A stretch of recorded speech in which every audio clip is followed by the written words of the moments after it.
সুপ্রিয় শিক্ষার্থীবৃন্দ, স্টাডি ল্যাবের পক্ষ থেকে আপনাদের সবাইকে স্বাগত। আজকে আমরা নবম ও দশম শ্রেণীর গণিত বইয়ের প্রথম যে অধ্যায়টা অর্থাৎ বাস্তব সংখ্যা যে অধ্যায়টা, এই অধ্যায় নিয়ে আলোচনা করব। তো চলো শুরু করা যাক। এই অধ্যায় বা এই অধ্যায়ের অঙ্কগুলো পারার জন্য আমাদের কিছু সংখ্যা সম্পর্কে জানতে হবে, সংখ্যার সাথে পরিচিত হতে হবে। তো চলো এই অধ্যায় পড়তে আমাদের কি কি সংখ্যাগুলো জানার প্রয়োজন সেগুলো আমরা একটু জেনে নিই। তো প্রথমে আমাদের জানতে হবে বাস্তব সংখ্যা। বাস্তব সংখ্যা কি? বাস্তব সংখ্যা হচ্ছে রিয়েল নাম্বার, অর্থাৎ বাস্তব জগতে অর্থাৎ ধনাত্মক, পূর্ণ অর্থাৎ অখণ্ড যে সংখ্যাগুলা সেগুলাই হচ্ছে আমাদের বাস্তব সংখ্যা। অখণ্ড বলতে কোনো দশমিক বা কোনো ভগ্নাংশ বা এরকম এই ধরনের কোনো সংখ্যা হওয়া যাবে না। সংখ্যা হতে হবে ধনাত্মক হতে হবে এবং অখণ্ড পূর্ণ সংখ্যা হতে হবে, অর্থাৎ 1, 2, 3, 4, 5 ইত্যাদি সকল ধরনের ধনাত্মক অখণ্ড পূর্ণ সংখ্যাকে হচ্ছে আমাদের বাস্তব সংখ্যা বলে। বাস্তব সংখ্যা কে আর এর সেট মাধ্যমে লেখা হয়, আর সেটের মাধ্যমে লেখা হয়। ঠিক আছে? তো আশা করি বাস্তব সংখ্যা সম্পর্কে আমাদের ধারণা হয়ে গেছে। এরপরে আমরা আসি পূর্ণ সংখ্যা। এই যে আমি বললাম যে কোন সংখ্যা ভগ্নাংশ বা দশমিক হওয়া যাবে না। যেমন ধরো আমি যদি এরকম একটা সংখ্যা লিখি 3/4, এটা কি? এটাও কিন্তু একটা সংখ্যা, কিন্তু আবার ধরো 2.578 এরকম এই একটা সংখ্যা লিখলাম। তো এই সংখ্যাটা এটাও কিন্তু একটা সংখ্যা, কিন্তু পূর্ণ সংখ্যা হচ্ছে এরকম ভগ্নাংশ বা পূর্ণ সংখ্যা, ভগ্নাংশ বা দশমিক আকারে থাকতে পারবে না। সংখ্যাটা হতে হবে একদম পূর্ণ, 2, 3, 4 এরকম। এরপরে আসি ভগ্নাংশ সংখ্যা। তো ভগ্নাংশ সংখ্যা নিয়ে আমরা কিন্তু আগে আলোচনা করে ফেললাম যে এই ধরনের এইরকম সংখ্যা, অর্থাৎ উপরে কিছু ভাগ নিচে কিছু, এই ধরনের সংখ্যাগুলো কি আমরা যদি ভাগ করি তাহলে নরমাল কিন্তু পূর্ণ সংখ্যা আসে না। ক্যালকুলেটরে যদি ভাগ করি তাহলে কিন্তু সামথিং দশমিক আসে, বা এই ধরনের সংখ্যা যে দশমিক চলে আসছে যেসব সংখ্যা, এই সংখ্যাগুলো কিন্তু কি আমাদের ভগ্নাংশ সংখ্যা। ঠিক আছে? মূল সংখ্যা মূলত যে সংখ্যাগুলোকে আমরা p/q অর্থাৎ উপরে সামথিং বাই নিচে সামথিং দিয়ে আকারে প্রকাশ করতে পারবো, সেই সকল সংখ্যাই হচ্ছে আমাদের মূল সংখ্যা। তো মনে আসতেই পারে যে তাহলে এটি মূল সংখ্যা, এটি মূল সংখ্যা, তাহলে কোনো পূর্ণ সংখ্যা যেমন 1, 2 এগুলো তো আসলে মূল সংখ্যা না। কিন্তু না, মূল সংখ্যা মানে কি বলতো? আবার বলছি, p/q আকারে প্রকাশ করা যেতে পারে। p/q মানে উপরে সামথিং নিচে সামথিং। এখন ধরো এই দুই সংখ্যাটা মূল সংখ্যা আমি নিলাম, মূল নম্বর, তাহলে তোমরা দেখো 2 নিচে কি যে কোনো সংখ্যার নিচে আমরা কি 1 আকারে প্রকাশ করতে পারছি। যে কোনো সংখ্যাকে 1 দিয়ে ভাগ করলে তো সেটাই হয়। তাহলে এই দুই সংখ্যাটাকে আমি 2/1 অর্থাৎ 2/1 যদি লিখি তাহলে তো কোনো অসুবিধা নাই। তাহলে এর মান কিন্তু 2ই রয়েছে, কিন্তু এই সংখ্যাটা আমাদের কিসের মধ্যে চলে গেল? মূল সংখ্যার মধ্যে। এবং মূল সংখ্যার এই যে উপরে এবং নিচে দুই সংখ্যার মধ্যে একটু সম্পর্ক রয়েছে, যেমন এই p/q কিন্তু পরস্পর সহমৌলিক সংখ্যা হতে হবে।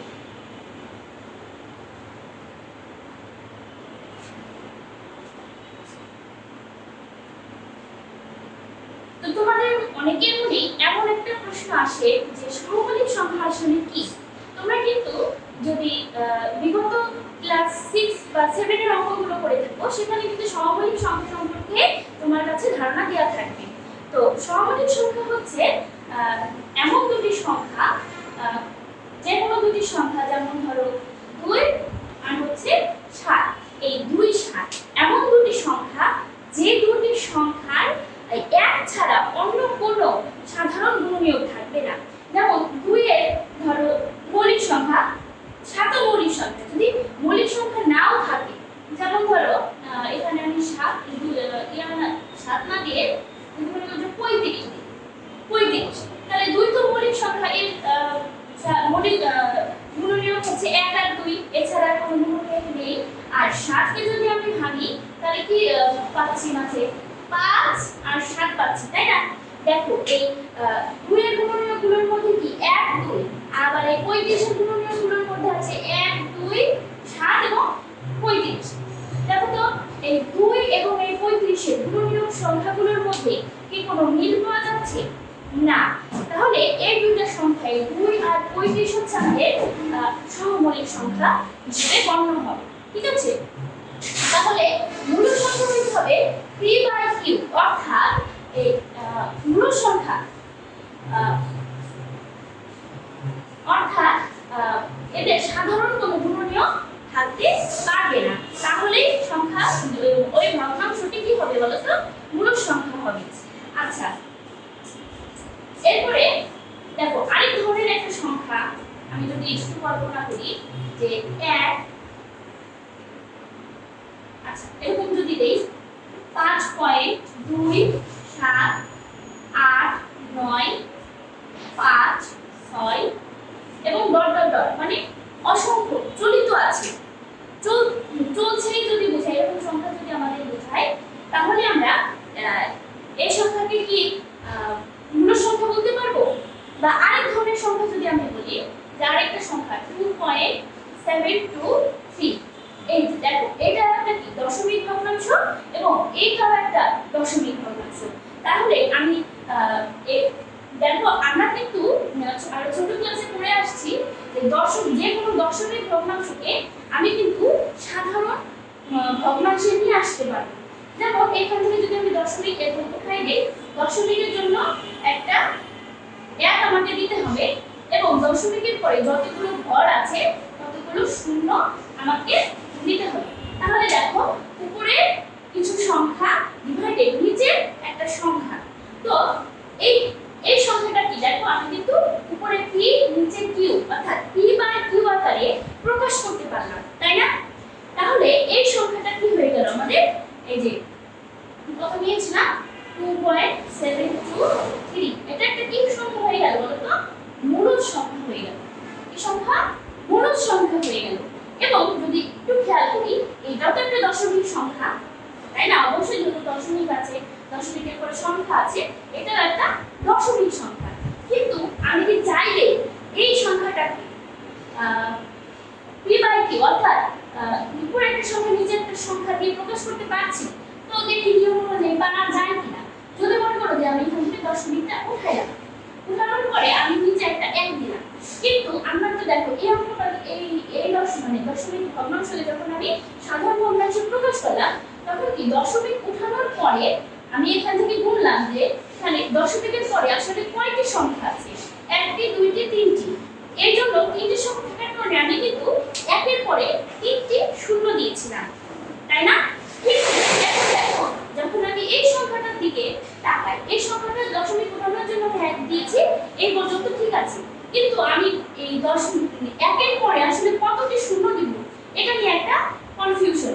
যেমন এখানে সংখ্যা আছে 1 2 3 4 5 6 এবং দেখো এখানে কিন্তু ডট ডট আছে, তার মানে এর পরে আরো সংখ্যা আছে এবং সেই সংখ্যাগুলো কি বলতো? অগণিত।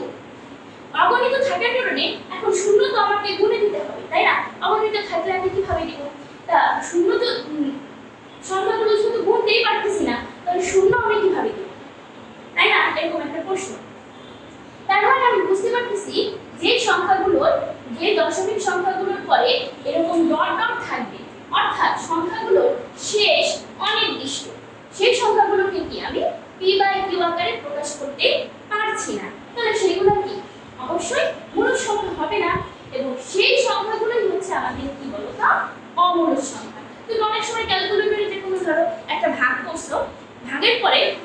কিছু অঙ্কে কি আসবে যে সামথিং পয়েন্ট, মানে একটা নির্দিষ্ট পর্যন্ত সংখ্যা পর্যন্ত গিয়ে আটকে যাবে।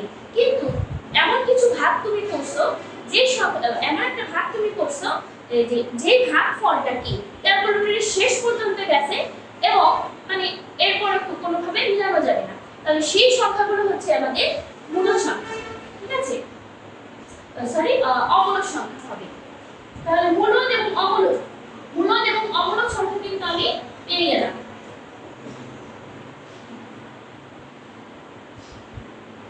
এবং রেজাল্টটা ছিল। এরপর আসো দশমিক ভগ্নাংশ। আচ্ছা, এই দশমিক ভগ্নাংশ নিয়ে আমি এর আগেও আলোচনা করে ফেললাম যে এই যে এগুলো কি একটা ভগ্নাংশ এখানে লিখে দিয়েছিলাম যে ভগ্নাংশ হচ্ছে দুই রকমের, সামথিং বাই সামথিং এবং কি পয়েন্ট দিয়ে যে ভগ্নাংশগুলো, দশমিক দিয়ে যে ভগ্নাংশগুলো লেখা হয় সেগুলো হচ্ছে কি আমাদের দশমিক ভগ্নাংশ। এরপরে হচ্ছে বাস্তব সংখ্যাটা একবার লিখছি তাই না, দশমিক ভগ্নাংশ এটা দরকার নাই। আচ্ছা, এরপরে ধনাত্মক সংখ্যা। ভালো একটা জিনিস দেখো, ধনাত্মক সংখ্যা। ধনাত্মক সংখ্যা মানে আমরা যখন নিজের ক্লাসগুলো থেকে পড়ে আসছি যে এরকম একটা সংখ্যা রেখা থাকে, সংখ্যা রেখায় আমরা কি করি সংখ্যাগুলোকে সুসজ্জিত করি, সাজাই তাই না, যে এখানে 1 2 3 4 5 6, এখানে -1 -2 -3 -4, আচ্ছা 1 2 3 4 5 6, -1 -2 -3 -4 -5। আচ্ছা, এর মাঝে হচ্ছে কি 0। তাহলে এই সংখ্যা রেখা থেকে কিন্তু মূলত আমাদের এই ধনাত্মক এবং ঋণাত্মক সংখ্যার ধারণা আসছে তাই না, যে সংখ্যাগুলো, যে সকল সংখ্যাগুলো বড়, অর্থাৎ শূন্য থেকে মানে যে সকল সংখ্যাগুলো বড় সেগুলোকে আমরা কি বলছি ধনাত্মক সংখ্যা বলছি, এবং শূন্য থেকে যে সকল সংখ্যা ছোট অর্থাৎ মাইনাসের দিকে যাচ্ছে, সংখ্যা রেখার বাম দিকে যাচ্ছে, সংখ্যা রেখার কোন দিকে যাচ্ছে বাম দিকে যাচ্ছে, সেই সকল সংখ্যা হচ্ছে কি আমাদের ঋণাত্মক সংখ্যা। তাহলে ধনাত্মক সংখ্যা কি হতে পারে 1 2 3 4 5, এরকম অসংখ্য সংখ্যা কিন্তু আমাদের ধনাত্মক সংখ্যার মধ্যে আছে।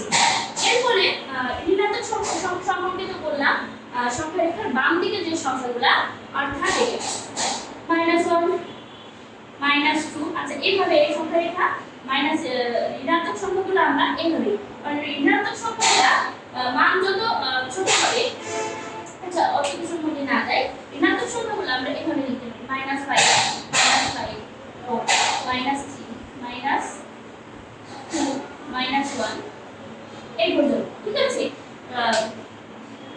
সবচেয়ে ঋণাত্মক সবচেয়ে বড় সংখ্যা হচ্ছে কত আমাদের -1, এবং এরপরে অসংখ্য পরিমাণ ছোট সংখ্যা রয়েছে আমাদের এই ঋণাত্মক সংখ্যার মধ্যে। ঠিক আছে, এরপরে আসছে অঋণাত্মক সংখ্যা। এই সংখ্যাটা নিয়েই অনেকের ভিতরে কনফিউশন এবং অনেকে এটাকে ভাজায় ফেলে। অঋণাত্মকটা আবার অঋণাত্মক মানে হচ্ছে তুমি বুঝতেই পারছো এই সংখ্যার মধ্যে কি কোনো ঋণাত্মক সংখ্যা থাকবে না, কিন্তু এখানে একটা কথা আছে, যখন আমি এই সংখ্যা রেখা থেকে ধনাত্মক সংখ্যা এবং ঋণাত্মক সংখ্যাকে আলাদা করলাম, মাঝে কিন্তু একটা সংখ্যা আমার থেকে গেছে, সেই সংখ্যাটা কি কেউ বলতে পারবে? সেটি হচ্ছে কি শূন্য। এই মাঝে এই শূন্য সহ দেখো, আমি আবার বলছি, ধনাত্মক সংখ্যার মধ্যে আমরা শূন্য নেইনি, ঋণাত্মক সংখ্যার মধ্যেও কি আমরা শূন্য নেই, তাহলে এই শূন্যটা অবশ্যই কোনো সংখ্যার ভিতরে যাবে আমাদের তাই না। এই শূন্য সহ সকল ধনাত্মক সংখ্যা, শূন্য সহ সকল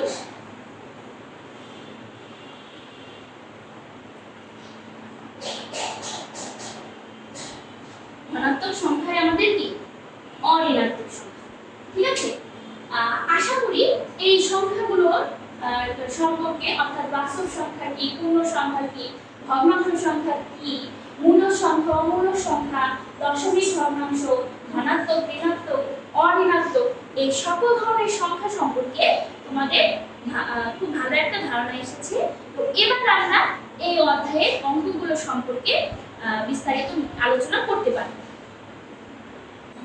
প্রিয় শিক্ষার্থীবৃন্দ, এবারে আমরা এই অনুষ্ঠানের উদাহরণ 1 নিয়ে একটু আলোচনা করি। দেখো উদাহরণ 1 এ খুব সিম্পল একটা ব্যাপার, √3 এবং 4 এর মধ্যে দুটি অমূলক সংখ্যা নির্ণয় করো। দুটি অমূলক সংখ্যা চাইছে, ঠিক আছে? আর আমরা কিন্তু আমাদের আগের কনসেপ্ট থেকে এটা ধারণা এসেছে যে অমূলক সংখ্যা কি, মূলক সংখ্যা কি, ঠিক আছে? তো চলো আগে √3 মানে এর মান কি সেটা আমরা একটু ক্যালকুলেটরের সাহায্যে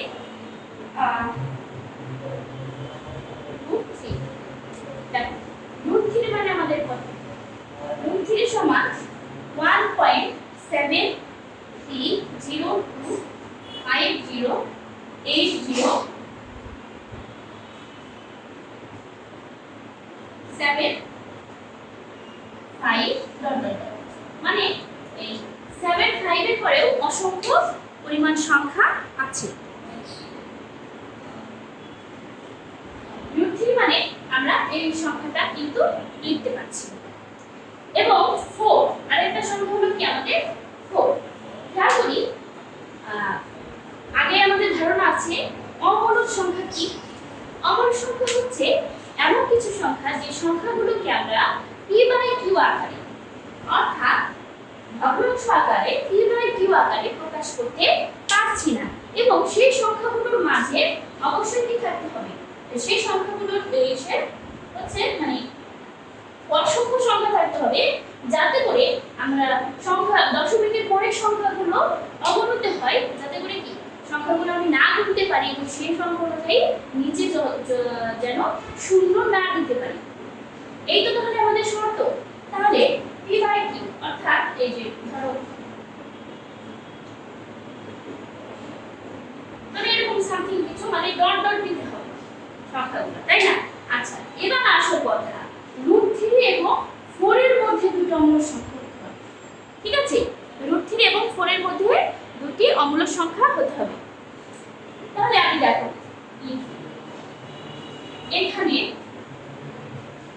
√3 সমান এই যে বের করেছিলাম 1.7320508075 এবং তাই না? এখন আরেকটা সংখ্যা হচ্ছে কি 4। হ্যাঁ,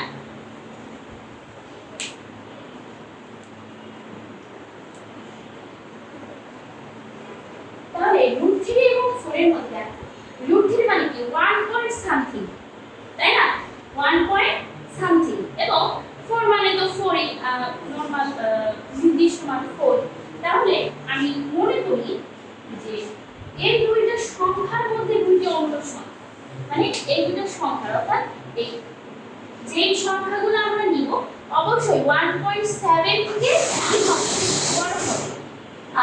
তো আমি যদি একটু চেষ্টা করি 1.7 আছে, এরপরে যদি আমি 3 না দিয়ে 4 ও দিই, 4 2 3 4 5, তারপরেও কি হবে বলো তো? এই দেখো এখানে 3 আছে, এখানে 4 আছে, তাই না? এটা কি এই সংখ্যাটা বড় না? অবশ্যই বড়, দশমিকের পরে এটা বড়। আচ্ছা, এরপরে যদি আমি এইভাবে না দিই 1.73, এই 2 এর জায়গায় যদি আমি কি দিই 3 দিই, তারপরে কত ছিল সামথিং কিছু দিয়ে দিলাম, তাহলে দেখো এখানে ছিল 2 আর এটাই হচ্ছে 3, তাহলে এটাও কি এই এই মানে √3 যেই মান এটা থেকে বড়। আবার যদি ধরো 7 1.8 সামথিং 81 1.82 মানে এরকম অসংখ্য সংখ্যা কিন্তু আমি এই √3 আর 4 এর মধ্যে পাচ্ছি। আচ্ছা, আরেকটা জিনিস, √3 কি 1 পয়েন্ট সামথিং না, তাহলে কি √3 এবং 4 এর মধ্যে কি আছে বলো তো? এই 2.85 এগুলো তো √3 আর 4 এর মাঝে, তাই না? আবার 3 পয়েন্ট সামথিং 9 সামথিং, এই দেখ এই 1 এর পরে 7 থেকে শুরু হয়ে তো এর পরে অসংখ্য সংখ্যা পর্যন্ত আমি কি রুট 3 এবং 4 এর মাঝে লিখতে পারতেছি। তারপরে আছে 2 এ 2 পয়েন্ট সামথিং অসংখ্য সংখ্যা লিখতে পারতেছি। তারপরে 3 পর্যন্ত আছে 3 পয়েন্ট, যদি আমি 9 9 9 9 9 9 100টা কোটিটা 9 নেই, তাহলেও কি বলতো এই 4 থেকে ছোট হবে না। তাহলে দেখো রুট 3 এবং এই 4 এর মধ্যে কিন্তু আমার অসংখ্য অগণিত অমূলক সংখ্যা আছে না। তো এর মধ্যে থেকে যে কোনো দুইটি লিখে দিলেই হয়ে যাবে, তাই না? তাহলে দেখো আমি মনে করি রুট 3 ও 4 এর মধ্যে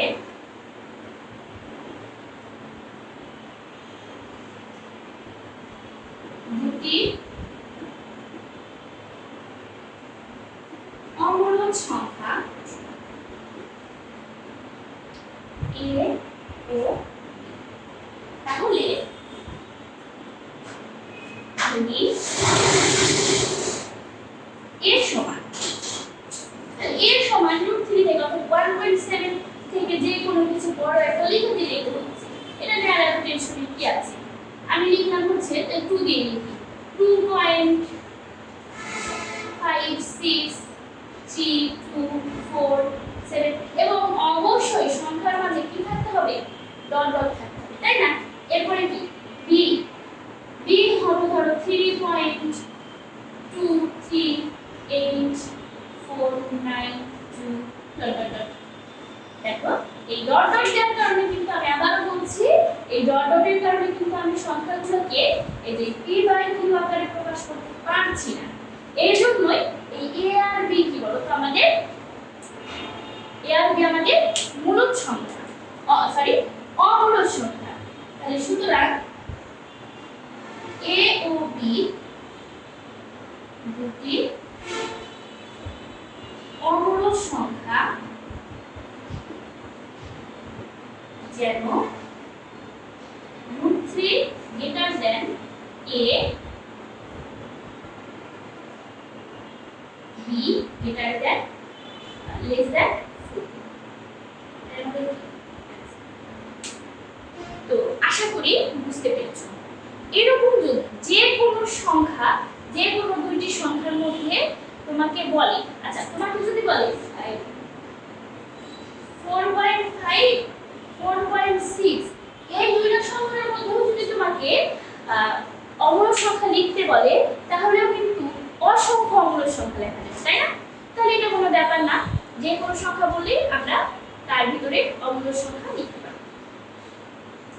এরপর আমরা উদাহরণ না, এরপরে আমরা একটা দেখি অমূলক সংখ্যা কিভাবে চিহ্নিত করা যায়, বা আমি কিভাবে বুঝবো এটা অমূলক মূলক নাকি অমূলক, সেই সংখ্যাগুলো চেনার উপায় সম্পর্কে এখন আমরা আলোচনা করব। প্রিয় শিক্ষার্থীবৃন্দ, দেখতে পাচ্ছ বোর্ডে লেখা আছে প্রমাণ করো যে √2 অমূলক সংখ্যা বা √2 একটা অমূলক সংখ্যা। তো এরকম যদি যে কোনো সংখ্যা তোমাকে বলে যে প্রমাণ করো যে রুট এত সংখ্যা বা যে কোনো সংখ্যা রুট না হোক এই সংখ্যাটা অমূলক সংখ্যা, তুমি কিভাবে প্রমাণ করবে, তাই না? তো এখন আমরা সেই যুক্তি বা সেই প্রমাণটি এখন শিখব। তাহলে দেখো √2 আমরা অমূলক সংখ্যার সংখ্যা বলো বা অমূলক সংখ্যা থেকে আমরা কি বুঝলাম? আসলে অমূলক সংখ্যা বা মূলক সংখ্যাকে কি p বাই q আকারে প্রকাশ করা যাবে, এবং অমূলক সংখ্যাকে p বাই q আকারে প্রকাশ করা যাবে না। এটাই তো মূল কথা, তাই না? তাহলে আমি যেহেতু মনে করি, দেখো যেহেতু অমূলক সংখ্যা প্রমাণ করতে বলছে, তাহলে যদি অমূলক না হয়, সংখ্যাটা যদি অমূলক না হয়, তাহলে অবশ্যই মূলক সংখ্যা হবে নির্ঘাত। তাহলে আমি ধরে নিই যে মনে করি √2 মূলক সংখ্যা, একটি দিতে পারো √2 একটি মূলক সংখ্যা। তাহলে √2 এর একটা বৈশিষ্ট্য আছে অবশ্যই। তাহলে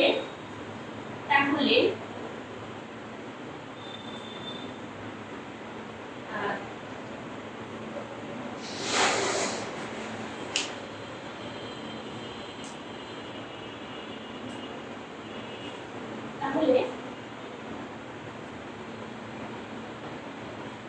এমন দুটি পরস্পর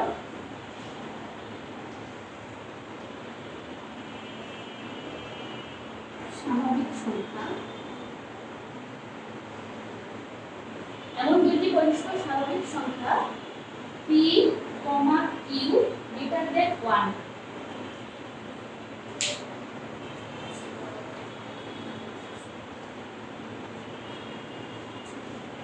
থাকবে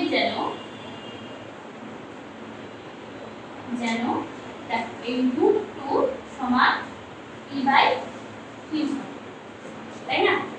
রুট 2 সমান p বাই q হবে। তাহলে দেখো এই রুট 2 সমান p বাই q যদি হয় তাহলে 2 সমান আমি কি লিখতে পারছি?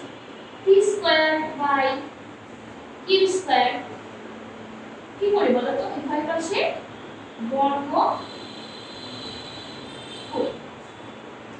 এখন যদি তাহলে আমি দেখো এখানকার একটা q এই পাশে যদি নিয়ে আসি তাহলে এরকম 2q সমান p স্কয়ার বাই q,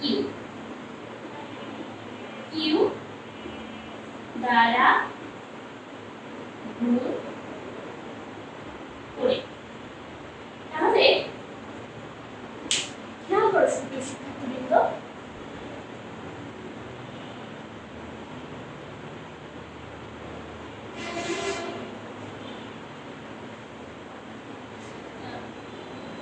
যে এই 2q দেখো 2q স্পষ্টত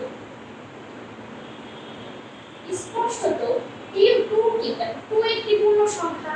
q যদি দেখো 1 থেকে বড় সংখ্যা হয় তাহলে এই 2q স্পষ্টত একটি পূর্ণ সংখ্যা হবে, তাই না? পূর্ণ সংখ্যা। কিন্তু এই p স্কয়ার বাই q বলো তো পূর্ণ সংখ্যা নয়।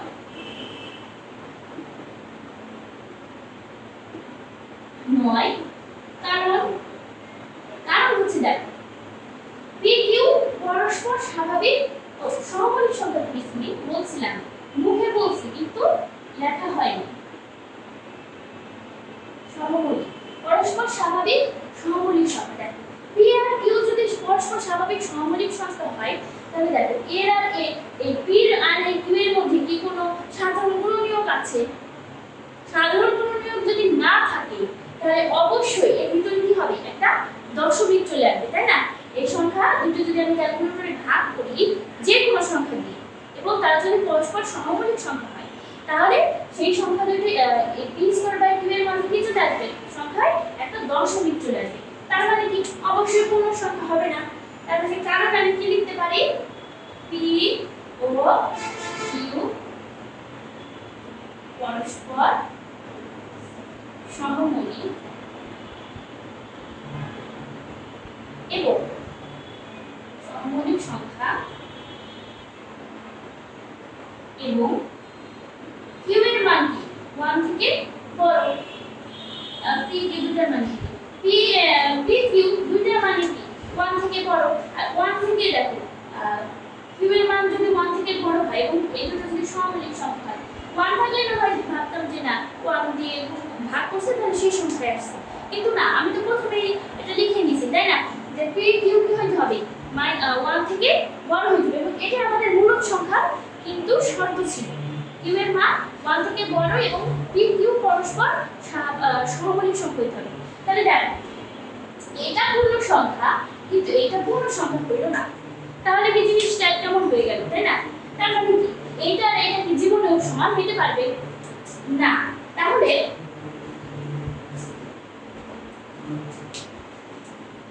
সুতরাং এই 2q এবং p স্কয়ার বাই q সমান হতে পারে না, সমান হতে পারবে না। সুতরাং 2q not equal p square by q, square by q, এটা যদি সমান না হয় তাহলে এটা কোথা থেকে আসছিল, এই মূলত ওই যে এখান থেকে আসলো না, √2 not equal p by q, তাই না? √2 কি হতে পারলো না, পি বাই কিউ আকারে আমি প্রকাশ করতে পারলাম না, তাহলে সুতরাং √2